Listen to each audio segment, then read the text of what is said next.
It's been a long weekend. Halo hosted the final HCS of the year.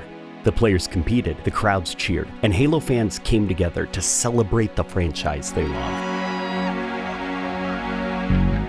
It was honestly exciting to meet people in person that I've only ever talked to online and chat passionately with people about the Halo franchise. This is actually my first Halo event since 2019, and HCS Worlds 2025 reminded me that I shouldn't wait this long again. I'll be going to Halo Fest next year, and I hope to see you guys there too. But that's not the only reason we were there, because Halo Studios finally revealed the game industry's worst kept secret, a remake of Halo Combat Evolved. I got a chance to play it 3 times, and in those 3 different play sessions, I couldn't beat it once because I was too busy goofing off, punching or shooting bodies, testing the physics, and just taking notes on the game. So I want to start off by saying I liked what I played. It's basically Halo Reach under the hood with the Unreal Engine powering the visual side of things. So it has this very Bungie-era Halo feel to its momentum, combat, enemy AI behavior, and animations with, pretty graphics. Despite the demo I played being good, I have some concerns. And they're concerns that I voiced a while ago in a viral video that you probably saw. If that Halo 1 remake comes out and it looks like just another modern Unreal Engine game, it's gonna be cool, It will be cool, but it won't be awesome. You want to make a Halo 1 remake awesome? You got to embrace the style that the original game was born in. You got to make that metal heart, chrome, late to early 2000s energy cool again. What I played was good, which is fine, but it's what I expected it to be. A very pretty Unreal Engine version of Halo that doesn't really have an aura. It's got a very safe, sanitized presentation. When I got out of the booth after playing the demo, I actually had the opportunity to talk to some pretty high up leads and give feedback to them directly. But a friend actually suggested something. He said not to do that. He said to take my feedback and put it into a video and then send that video out there. And you know what? He is kind of right about that. So that's what this is. This is my feedback to Halo Studios about what I played and what I'm concerned about. My hope is that this video gets to the right people at Halo Studios and that the Halo community helps make sure that that happens while adding their feedback in the comment section below. The developers are looking for feedback. While we were there were QR codes all over the place that the developers were constantly tapping. I think that's why they showed off Halo Campaign Evolved so early. You sort of get this vibe that they know they have one shot to make this right. And if they miss, so this is my feedback. What could make Halo Campaign Evolved go from just sort of good to excellent? Now, since the cost of the hotel and the flight and the food was quite a bit much, I hope you guys don't mind if I pay some bills. There's going to be a timestamp right there so that you can skip ahead. This video is sponsored by Sleep. Don't just nap. Sleep. It's tough being a late night gamer, fellas. And when it's time for me to finally hit the hay and catch some wicked Z's, I've been using the Sleep Silk Mask, and it's easily the most comfortable sleep mask I've ever owned.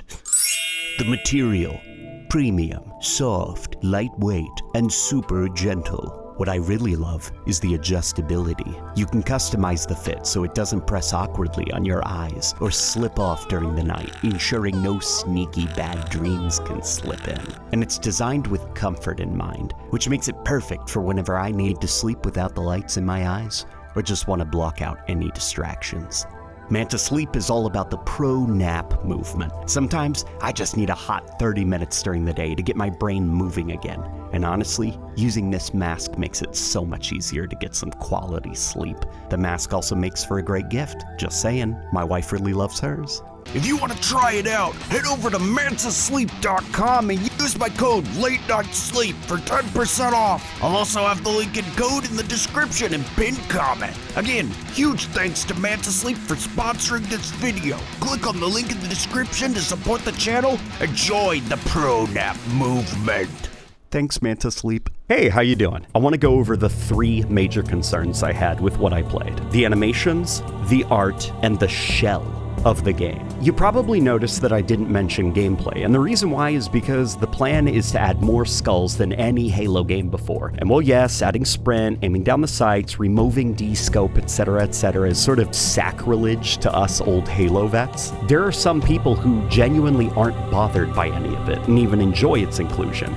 If this remake successfully converts a new player into a Halo fan and gets them to try even the original campaigns and fall in love with those too, then I count that as a win. I view all of these mechanics sort of like a piece of cheese, you know, and there's like a box propped up with a stick sitting there in the bush, and I'm like, come on, take the bait. So just for clarification, some of the feedback I actually gave in my survey is that things like D-scope, things like sprint, aiming down the sights, being able to disable those, I don't want to see those in an options menu as a toggle. What I want to see is them as skulls. Could you imagine the lists people would make of which skulls disable or enable certain things? Here's the skull list that makes the game feel more like Halo 4. Oh, well, here's the skull list that makes the game feel more like Halo 1, etc. It would encourage the community to come together and make their own challenges or their own specific playthrough rules, depending on what skull list they apply to their campaign run. It would encourage community collaboration, communication, and replay value for the campaign, and I think that's cool. So with that out of the way, let's talk about my first issue, the animations. What I played felt really off-putting due to the animations Halo Studios decided to reuse. Full disclosure, I actually am pro animation reuse. Like, come on, those Halo Reach animations for the Covenant enemies, they're good. And if you got them, use them. Everything from the Marines to the Covenant are just using those Halo Reach animations. What I take issue with more is when certain animations from Halo 1, animations that absolutely were a core memory for players and give the game its cool factor, were replaced with animations from other Halo games that don't have the same personality. As an example, the Halo Combat Evolved Assault Rifle is sort of iconic for its reload animation. The bolt is pulled back, the mag is swapped in and out, and an HK slap preps the weapon for combat. It's got an aggression and energy to it that makes it a core memory for so many young players. If it says anything about how iconic this animation is for the Halo 1 Assault Rifle, even Arrowhead, the developers of Helldivers, gave their Halo crossover assault rifle the Halo 1 Reload. So with that established, why is the Halo 1 Remake just using Halo Infinite's reload animations? Helldivers gets the Halo 1 Reload. Why not the Halo 1 Remake? The pistol I also noticed is reusing Halo 5's Halo 1 pistol animations. For those who don't know, the Halo 1 pistol was patched into Halo 5 as like a cool special weapon to use. They tried to remake the original animations, but they look rushed, sort of stiff, and they lack the charisma and fluidity of the original Halo 1 animations. This remake sort of felt like just a hodgepodge of animations from 2015 and 2021 Halo games. Some of them fit okay, like the Infinite Needler, which already sort of felt like a semi-remake of the Combat Evolved Needler in terms of its animations. But others, like the Assault Rifle and Pistol, feel like such obvious weapons that need the hero treatment in terms of remade animations, you know? It makes me just ask, why? Why doesn't the Assault Rifle have its HK slap? That's kind of a no-brainer. All right, now we've got to discuss art. So the topic of art is one that the community feels very passionate about. Well, the game looked insanely good, minus the usual Unreal Engine 5 sprite fizz. I think it needs a bit of a pass to just dial in that Halo 1 look, you know? There's a lot of talk about the look of the Forerunner stuff and how it's been changed from the original game. I don't necessarily even mind change if it's done to translate the original feel into something that looks good in 4K. The issue, though, with a lot of the stuff that I played is that it doesn't really translate the original feel of Combat Evolved stuff. So let me be autistic for a second about this big Forerunner thing on the beachhead of Silent Cartographer. There's a detail in the original game that I really love. You can actually see the water damage and weathering lines on the part of the structure that becomes submerged when the tide rises. First thing I did when I played this demo is run over to that same spot. Sure enough, no weathering, no water damage, just clean, reflective metal. Now, I saw some people saying that it doesn't even look like Forerunner stuff, and I think the Unreal Engine sheen is kind of putting people off. Like, this stuff is definitely Forerunner stuff, but I feel like the specific materials that they chose and the lack of weathering and age give them this odd, shiny look. Like, it surely rains a lot on the Halo ring, right? Especially on an island. Birds probably poop on these things all the time, right? Where's the history to these things? Where's the age? The interiors are a bit better, but they also sort of look like a hall of mirrors at certain points, which which isn't helped by the just fizz and artifacts from Unreal Engine 5. Forerunner metal in the original Halo game had this dull and impossibly old look to it. Like these structures are older than the natural terrain they're buried in. They poke out of the foliage and ground in the same way ancient rock formations do. They might have looked clean and polished once upon a time, but that time is long past, and nature has been given the opportunity to grow around and over these structures. Hell, maybe in another 100,000 years, the metal's gonna look more like stone due to sun damage, and they'll just be completely swallowed up by dirt, moss, and plant life. It's too clean. It doesn't look like Halo 1. Even Halo Infinite did a better job at this. As for the AI, the models that the remake is using are Halo Infinite assets,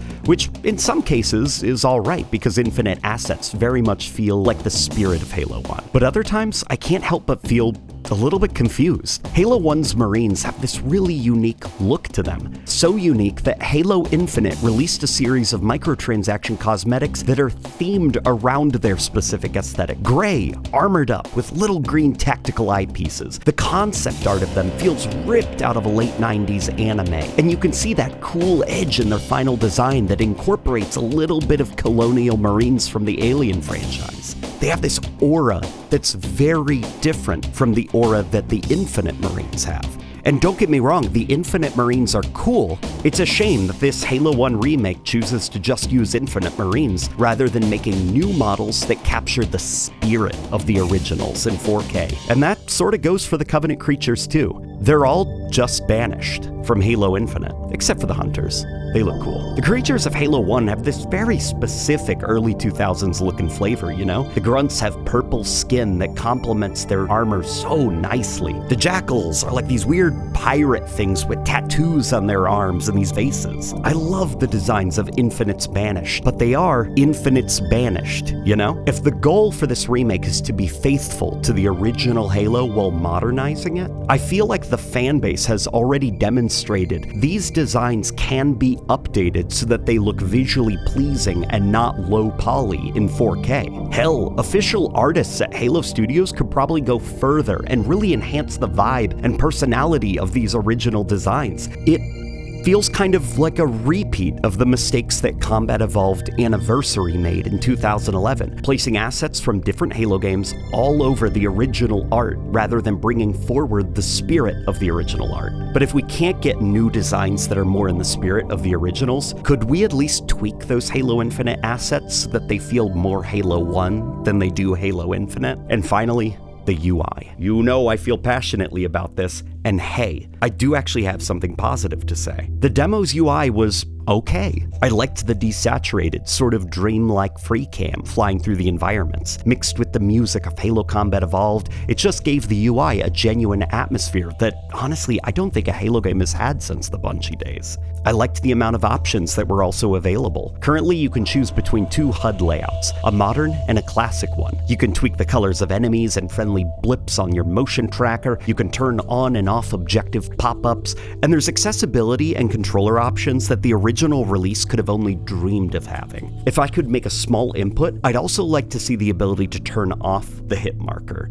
Because, you know, the new graphics look very pretty, and sometimes I genuinely could not see the creature that I was shooting out because that damn hit marker was in the way. I'd like to be able to just turn it off and actually see the physical reaction to my gunshots, you know? So the UI is decent, and it's easy to navigate, but it is exactly what I worried about in that old video that I made. Look, I don't want to open up a potential Halo 1 remake and be greeted with a modern, minimalist, functional, but let's be honest, sterile main menu. Gaming UI and HUD design has come genuinely a long way, and the advancements should stay, but with the shell and presentation of the way UIs used to be. Halo Studios could make a new main menu for their Halo 1 remake that is a little bit boring, or they could introduce a new audience to that awesome, floaty Halo Ring main menu, which, let's be honest, still slaps to this day. The Halo 1 remake could also just do the Halo Infinite thing for its loading screens, images of concept art or season art or whatever, or could, maybe put a little bit of effort into its loading screens, contribute to the atmosphere of the game, you see? All of these things, the main menus, the in-game presentation, the loading screens, they're not separate elements. They all contribute to a greater atmosphere. And I think they should all work together rather than be treated as these separate, independent modules that are all fairly sterile on their own. The loading screen is just a static JPEG of a warthog with no animation or atmosphere building. The UI art and aesthetic just has this bland, sanitized feel with boring modern font choice,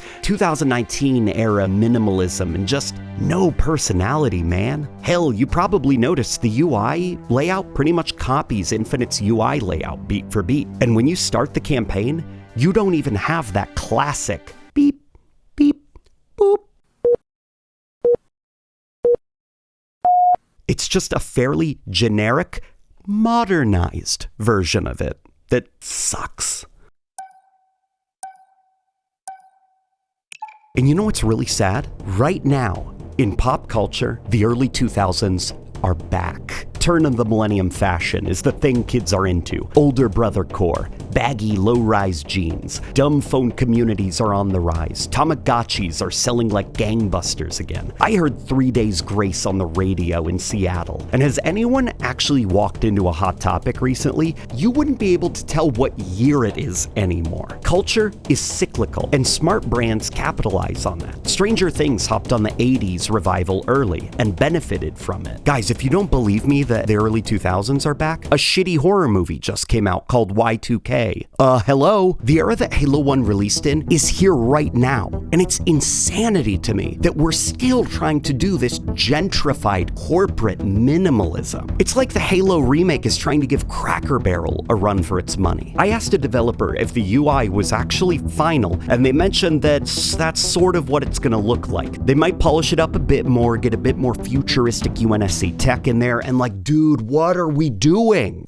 Halo 1 is as much a game about early 2000s culture as it is a sci-fi game with aliens, you know? Where's the Gen X soft club aesthetic in the UI and aura? The metal heart, man? This remake has the opportunity to say, oh, you all want a real celebration of early 2000s culture? I hope you're holding onto your wallet chains. And I really hope they take it, and I hope that the Halo community pushes them to take it. What I played at the HCS was good. It was. Guys, let's get the hyperbole out of the way, okay? It wasn't an embarrassment, it was fine. But it wasn't incredible. It's unambitious, and it doesn't really understand the vibe of the original Halo game, but hey, at least it kind of looks pretty. 343 Industries made very similar mistakes with their Halo remake, and we talk about 343 Industries in the past tense. If Halo Studios really is comfortable with releasing a sort of uncreative, stock Unreal Engine Halo game with a very bland, minimalist, modern UI, while the early 2000s is currently relevant again, then I'm sure Campaign Evolved will be fine.